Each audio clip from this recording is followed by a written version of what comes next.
The Sky Island does exist.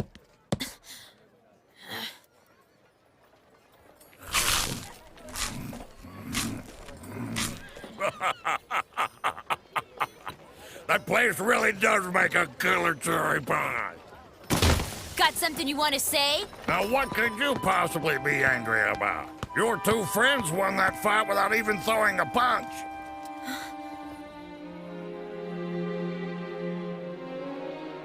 Huh. You think you'll surpass us? When next we meet, we'll both be top pirates. I respected the way you treated them back there. You got nerves of steel, lady. Luffy!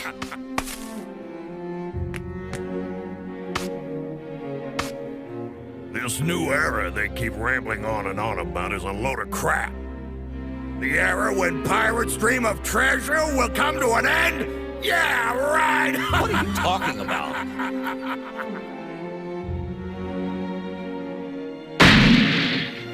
The dreams of pirates will never end! Am I right? For someone shouting as loud as you are, you sure are talking nonsense. What are you talking about dreaming for? One-upping your peers isn't easy! What's with you? Did you melt your brain? I wonder what all the commotion is about. Forget it. Those losers are probably taking out their frustrations.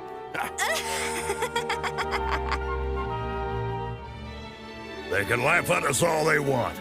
Because when you aim high, you often come across fights that just aren't worth fighting. Right? Let's go. Yeah. Luffy?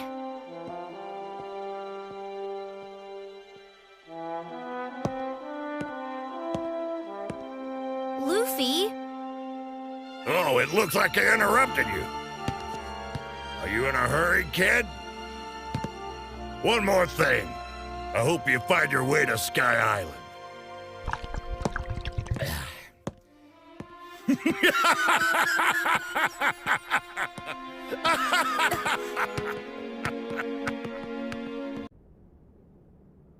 The perfect being, you said?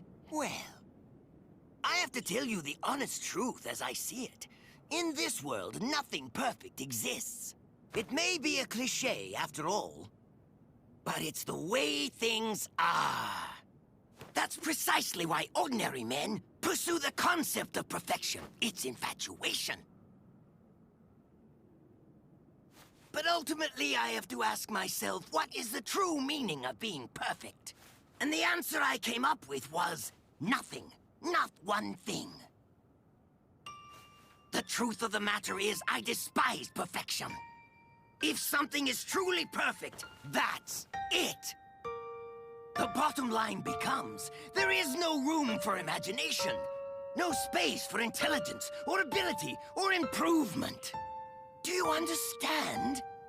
To men of science like us, perfection is a dead end, a condition of hopelessness. Always strive to be better than anything that came before you, but not perfect. Scientists agonize over the attempt to achieve perfection. That's the kind of creatures we are. We take joy in trying to exceed our grasp, in trying to reach for something that, in the end, we have to admit, may in fact be unreachable. In other words, you may think that we operate on the same level, but you're wrong. The moment you started talking about perfection, you embraced an impossible concept, and it already lost to me. That is, of course, if you are indeed a scientist at all. It's not you, Teach. No way! He's still alive!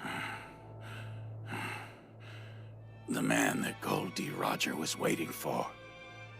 It's not you, Teach. Not a damn chance. Huh?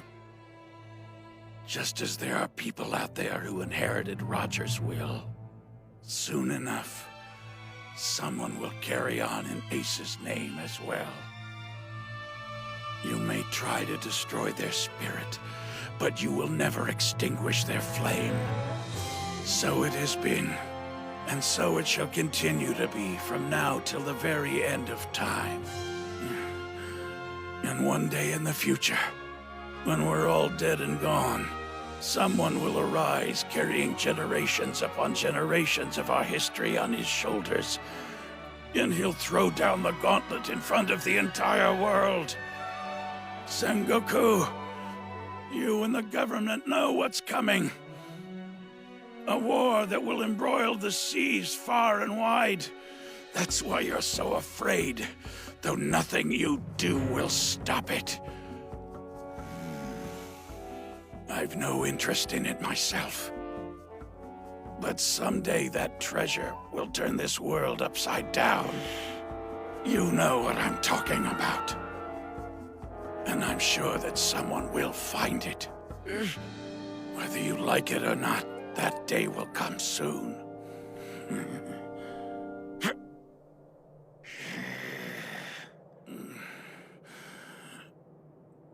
The One Piece! The One Piece is real!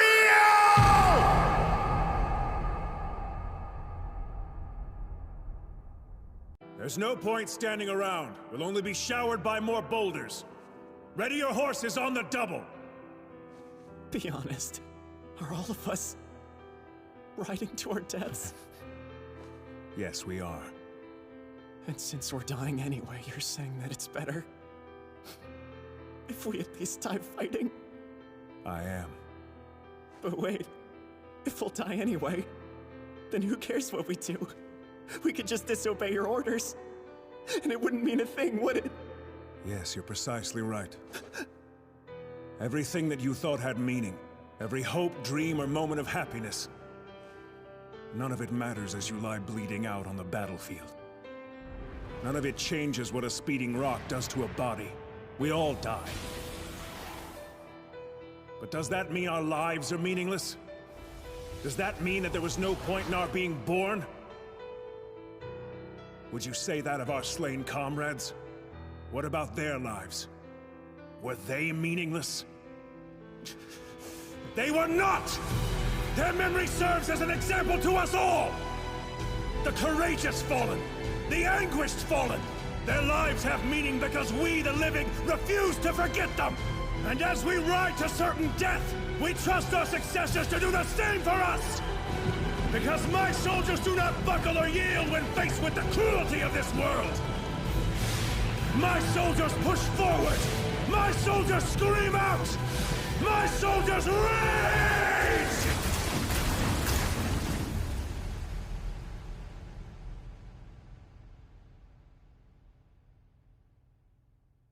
Let me answer that question with one of my own. What do you think happens to monsters once they've lost their source of food and are off their leashes? Is there anyone who rules these seas who can rein them in? Who possesses the most power, the most influence in these waters? One of the 4 emperors, perhaps? Or the 7 warlords who struck a clever deal? Maybe the brats from the worst generation running wild? Not quite. After all, we can't ignore the Navy, swinging around their hammer of justice, or the formidable fighters of the Revolutionary Army, who struggle fearlessly for the common man. All of those with the will of D who walk in the shadows of history. When and where will they decide to show themselves? Who's gonna side with who? Who will betray who? I have a message for you to give the Celestial Dragons in Marie Joie. Tell them they will be dragged from their gilded halls. It's been 25 years since Gold Roger conquered the Grand Line, and no one's done it since. His rival Whitebeard stood before the throne, but met his end having never sat upon it. So what happens now, you think? There are more pirates running wild out there than ever before, but there's just one empty seat. You get it now? those pirates are about to have a struggle for supremacy. The greatest in history!